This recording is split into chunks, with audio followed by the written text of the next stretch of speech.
மாயா கதைகள் சேனலுக்கு உங்களை அன்புடன் வரவேற்கிறோம்.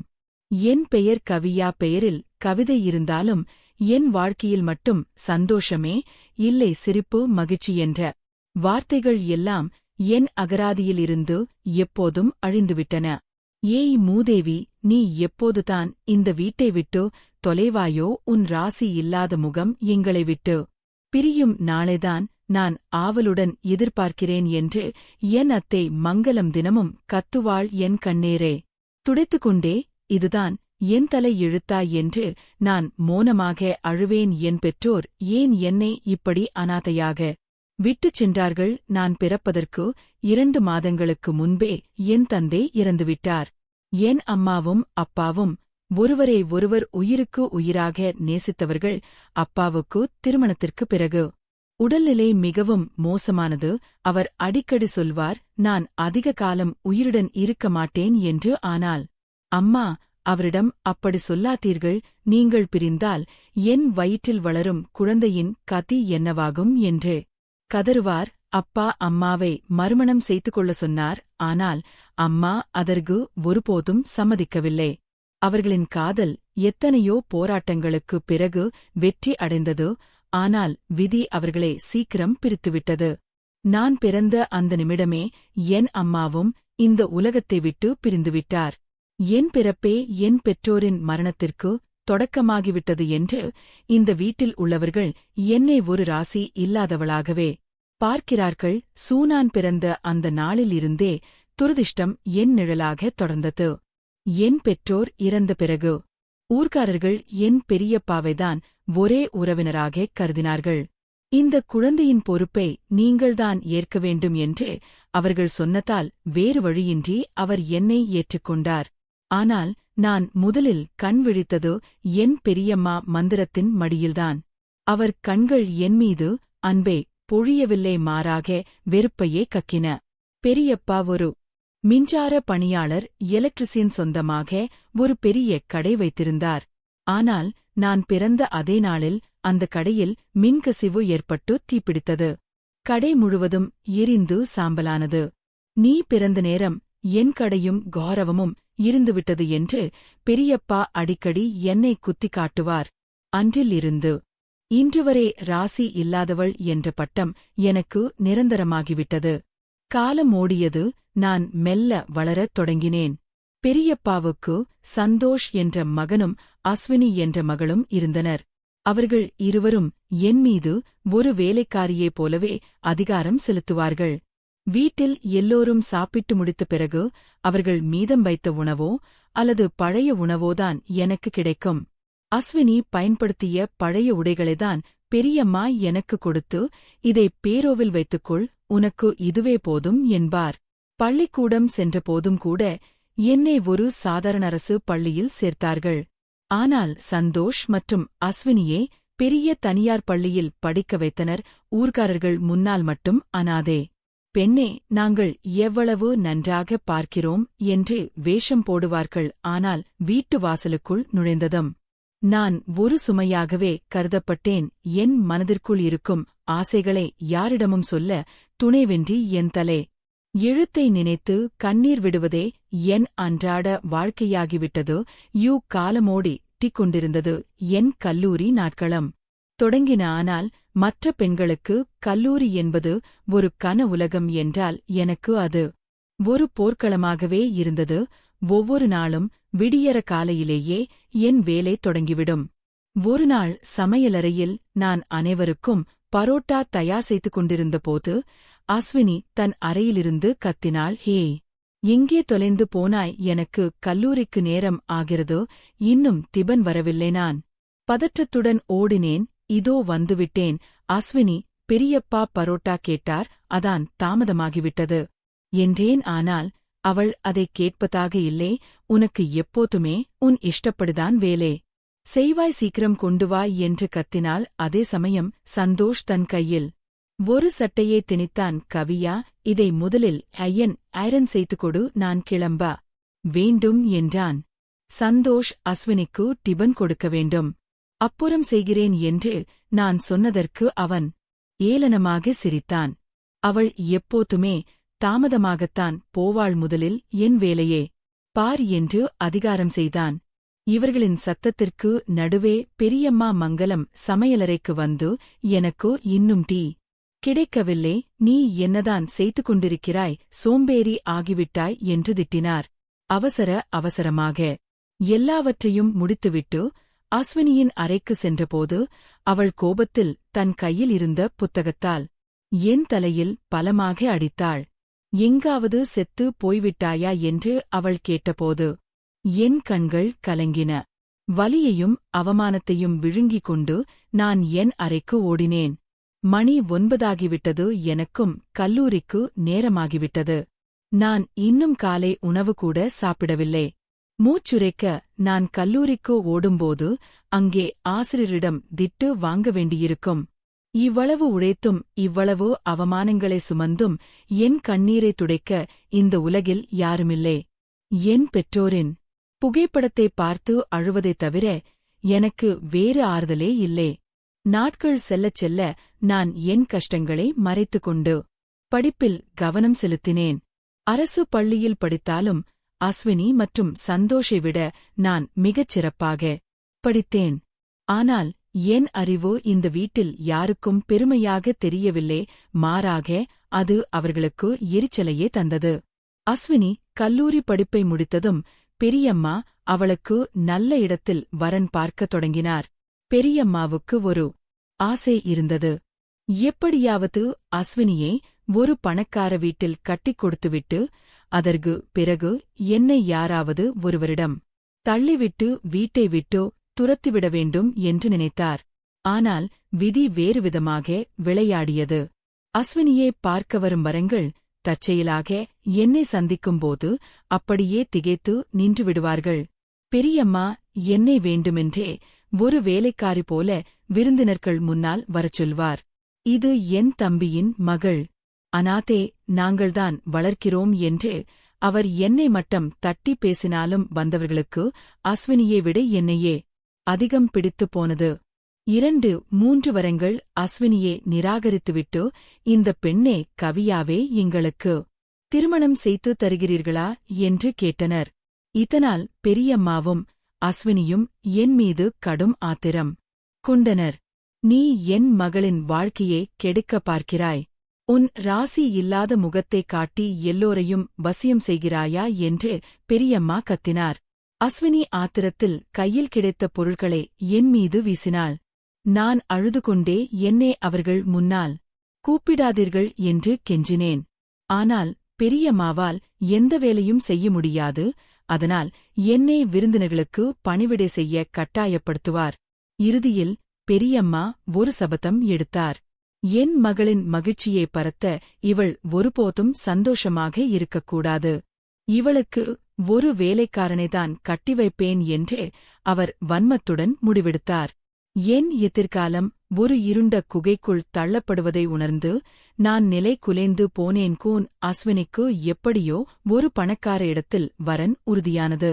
அந்த மாப்பிள்ளை வீட்டாரிடம் கவியா என்ற ஒரு பெண் இந்த வீட்டில் இருப்பதே தெரியாமல் பெரியம்மா மிகவும் கவனமாக பார்த்து கொண்டார். அஸ்வினியின் திருமணத்தில் கவியாவின் நிழல் கூட படக்கூடாது. அவளுடைய ராசி இல்லாத முகம் என்ற சந்தோஷத்தை கெடுத்துவிடும் என்று பெரியம்மா மங்கலம் கங்கடம் கட்டிக்கொண்டார். நிச்சயதார்த்தம் ஒரு பெரிய மண்டபத்தில் நடந்தது. ஆனால் கவியாவை மட்டும் வீட்டில் தனியாக வைத்து பூட்டிவிட்டு அனைவரும் சென்றுவிட்டனர். உறவினர்கள் கவியாவை பற்றி கேட்டபோது அவளுக்கு உடல்நிலை சரியில்லை, அதனால் வரவில்லை என்று பொய் சொன்னார்கள். தனிமையில் அந்த இருட்டு அறையில் அமர்ந்து கவியா அழுதபோது அவளுடைய அழுகுரலை கேட்க அந்த சுவர்களைத் தவிர யாருமில்லை. திருமண நாள் நெருங்கியது. அஸ்வினியின் திருமணத்திற்காக பெரியம்மா ஒரு அதிர்ச்சியான காரியத்தை செய்தார். கவியாவின் அம்மா இறக்கும்போது விட்டுச் சென்ற சில தங்க நகைகள் பெரியம்மாவிடம் இருந்தன. அவை கவியாவின் திருமணத்திற்காக வைக்கப்பட்டிருக்க வேண்டியவை. ஆனால் பெரியம்மா அந்த நகைகளை அஸ்வினிக்கு கொடுத்து, இவை உன்னுடையவை என்று போய் சொன்னார். கவியா இதை பார்த்து அதிர்ந்து போனாள். பெரியம்மா, இது என் அம்மாவின் நகைகள் அல்லவா, என் அடையாளமாக என்னிடம் இருக்கும் ஒரே விஷயம் இதுதானே என்று கெஞ்சி கேட்டார். ஆனால் பெரியம்மா அவளே கன்னத்தில் அறைந்து, எங்கள் வீட்டில் ஓசி சோறு தின்றதற்கு இதுதான் நீ தரும் வாடகை, பேசாமல் உன் அறைக்குள் போ என்று விரட்டினார். அஸ்வினியின் திருமணம் கோலாகலமாக நடந்தது. அஸ்வினி பட்டுச்சேலையிலும் கவியாவின் அம்மாவின் நகைகளிலும் ஜொலித்தாள். ஆனால் அதே நேரத்தில் கவியா அந்த பழைய அறையில் கந்தலுடையில் வீட்டு வேலைகளை செய்து கொண்டிருந்தாள். அஸ்வினி விடே பெற்றுச் சென்றதும் பெரியம்மாவின் பார்வை கவியாவின் மீது திரும்பியது. அந்த பார்வையில் ஒரு குரூரமான மகிழ்ச்சியிருந்தது. அடுத்த வாரம் உனக்கு திருமணம். உனக்கு ஏற்ற ஒருவனை நான் பார்த்துவிட்டேன் என்று அவர் சொன்னபோது கவியாவின் இதயம் ஒரு நிமிடம் நின்று துடித்ததையு பெரியம்மா சொன்ன அந்த வார்த்தைகள் கவியாவின் காதில் இடியாக இறங்கின. யாருடன் எனக்கு திருமணம்? அவர் என்ன செய்கிறார் என்று நடுக்கத்துடன் கேட்டாள் கவியா. பெரியம்மா ஒரு ஏளனச் சிரிப்புடன், அவர் ஒரு சாதாரண வேலைக்காரர், வீடுகளே சுத்தம் செய்பவர், உனக்கு இதுவே அதிகம் என்றார். கவியா நிலை குலைந்து போனாள்.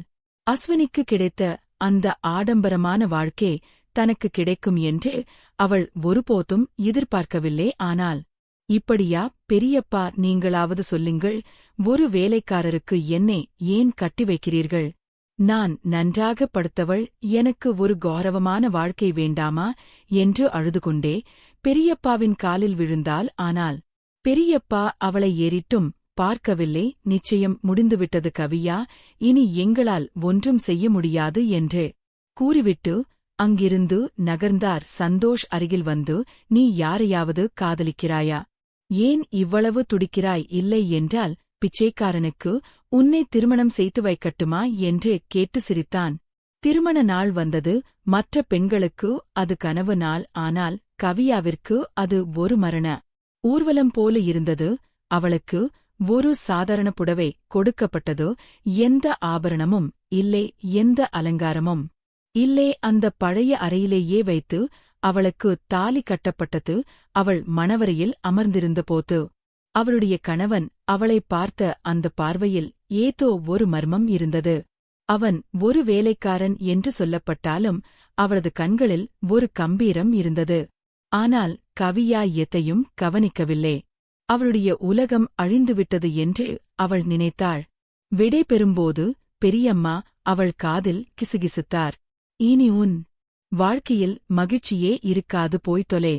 கவியா அழுதுகொண்டே அந்த வீட்டை விட்டு வெளியேறினாள். அவளுடைய பயணம் ஒரு புதிய நரகத்தை நோக்கியா அல்லது மறைக்கப்பட்ட ஒரு சொர்க்கத்தை நோக்கியா என்பது அவளுக்கே தெரியவில்லையூ. கவியா அழுதுகொண்டே அந்த சிறிய வீட்டிற்குள் நுழைந்தாள். அது ஒரு சாதாரண ஒட்டு வீடு. அவளுடைய கணவன் கதிர் அவளை அமைதியாக பார்த்தான். கவியா, உன் அழகிய நிறுத்து. இந்த வீடு உன் பெரியம்மா சொன்னது போல ஒரு நரகமாக இருக்காது என்றான் அவன் மென்மையான குரலில். கவியா அவனே நிமிர்ந்து பார்த்தால். அவன் ஒரு வேலைக்காரன் என்று சொல்லப்பட்டாலும் அவரது பேச்சிலும் நடையிலும் ஒரு நடனம் இருந்தது. கதிர் தொடர்ந்தான், உன் பெரியம்மா என்னை ஒரு சாதாரண வேலைக்காரன் என்றுதான் உன்னிடம் சொன்னார். ஆனால் நான் யார் என்பது அவருக்கு தெரியாது. நான் உண்மையில் ஒரு பெரிய நிறுவனத்தில் மேலாளராக, மேனேஜரா இருக்கிறேன். உன் பெரியம்மாவிடம் நான் ஒரு சாதாரண வேலைக்காரன் என்று பொய் சொல்லிதான் உன்னை திருமணம் செய்தேன். கவியா அதிர்ச்சியில் உறைந்து போனாள். ஏன் இப்படி ஒரு பொய் சொன்னீர்கள் என்று கேட்டாள். கதிர் புன்னகைத்து, உன் பெரியம்மா உன்னை ஒரு கௌரவமான இடத்தில் கொடுக்க மாட்டார் என்று எனக்கு தெரியும். அதனால்தான் நான் அப்படி நடித்தேன். உன்னை பற்றிய உண்மைகளை உன் கிராமத்து மக்கள் மூலம் நான் ஏற்கனவே அறிந்திருந்தேன். உனக்கு ஒரு நல்ல வாழ்க்கை தர வேண்டும் என்பதே என் நோக்கம் என்றான். கவியாவால் நம்ப முடியவில்லை. இதுவரை வெறுப்பையே பார்த்த அவளுக்கு ஒரு அறிமுகம் இல்லாத மனிதன் இவ்வளவு பெரிய தியாகத்தை செய்திருப்பது வியப்பாக இருந்தது. கதிர் கவியாவின் கைகளை பிடித்து, இனி இந்த வீட்டில் உனக்கு எல்லா உரிமையும் உண்டு. நீ உன் படிப்பை தொடரலாம். உன் கனவுகளை யாராலும் இனி தடுக்க முடியாது என்றான். அன்று இரவு கவியா முதல் முறையாக நிம்மதியாக கண்மூடினாள். ஆனால் அவள் மனதிற்குள் ஒரு கேள்வி இருந்தது. தன் பெரியம்மாவுக்கு இந்த உண்மை தெரிய வரும்போது என்ன நடக்கும்? கவியாவின் வாழ்வில் ஒரு புதிய விடியல் பிறந்தது. ஆனால் அது பல மோதல்களுக்கு தொடக்கமாகவும் இருந்தது. சில மாதங்கள் கடந்துவிட்டன. கவியாவின் வாழ்க்கை இப்போது முழுமையாக மாறிவிட்டது. கதிரின் அன்பும் ஆதரவும் அவளை ஒரு புதிய மனுஷியாக்கியது. அவள் தனது மேல்படிப்பை முடித்து கதிரின் நிறுவனத்திலேயே ஒரு முக்கியமான பொறுப்பில் அமர்ந்தாள். ஒரு சாதாரண வேலைக்காரியின் உடையில் வீட்டை விட்டு வெளியேறிய கவியா இப்போது பட்டுச்சேலையிலும் விலையுயர்ந்த நகைகளிலும் ஒரு அரசியைப் போல ஜொலித்தாள். ஒருநாள் கவியாவின் பெரியம்மா மங்களத்தின் வீட்டில் ஒரு விசேஷம் நடந்தது. அஸ்வினி தன் கணவருடன் வந்திருந்தாள். ஆனால் அஸ்வினியின் வாழ்க்கை அவள் நினைத்தது போல மகிழ்ச்சியாக இல்லை. அவளுடைய கணவன் அவளை ஒரு வேலைக்காரியை விட மோசமாக நடத்தி வந்தான். அந்த நேரத்தில் ஒரு சொகுசு கார் மங்களத்தின் வீட்டு வாசலில் வந்து நின்றது. காரில் இருந்து இறங்கிய கவியாவையும் கதிரையும் பார்த்த மங்களம் அதிர்ச்சியில் உறைந்து போனார். யார் இது? கவியாவா? இவள் எப்படி இவ்வளவு பெரிய இடத்திற்கு வந்தாள் என்று அவர் வாய் பிளந்து நின்றார். கவியா கம்பீரமாக உள்ளே நுழைந்தாள். அஸ்வினி தன் கையில் இருந்த நகைகளை பார்த்து தலை குனிந்தாள். ஏனென்றால் அவை கவியாவின் அம்மாவினுடையவை என்பது இப்போது ஊருக்கே தெரிந்தது. கவியா மங்களத்தின் முன்னால் நின்று, பெரியம்மா, நான் ஒரு வேலைக்காரனை திருமணம் செய்ததாக நீங்கள் நினைத்தீர்கள் அல்லவா? ஆனால் நீங்கள் தேடி அலைந்த அதே அந்தஸ்தும் கௌரவமும் இன்று என் காலடியில் இருக்கிறது. நீங்கள் என் அம்மாவின் நகைகளை பறிக்கலாம், என் மகிழ்ச்சியை திருடலாம். ஆனால் என் திறமையையும் விதியையும் உங்களால் மாற்ற முடியாது என்று ஆணித்தரமாக கூறினாள். பெரியப்பா எதுவும் பேச முடியாமல் நின்றார். சந்தோஷ் கவியாவை பார்த்து பொறாமையில் எரிந்தான். இனி இந்த வீட்டுக்கு நான் ஒருபோதும் வரமாட்டேன். நீங்கள் எனக்கு தந்த அந்த இருட்டு அறைக்கும் கண்ணீருக்கும் இதுதான் என் பதில் என்று கூறிவிட்டு கவியா கதிரின் கையை பிடித்துக்கொண்டு அங்கிருந்து வெளியேறினாள். மங்களம்தான் செய்த வன்மத்தினால் தன் மகளின் வாழ்க்கையும் பாழாகிவிட்டதே உணர்ந்து அழுது புலம்பினார். இத்துடன் கவியாவின் குஷியின் போராட்டக் கதை ஒரு வெற்றிகரமான முடிவுக்கு வந்தது. மாயா கதைகள் மாயா கட்டைகள் சேனலின் இந்த உருக்கமான கதை உங்களுக்கு பிடித்திருந்தால் லைக் செய்து உங்கள் நண்பர்களுடன் பகிர்ந்து கொள்ளுங்கள்.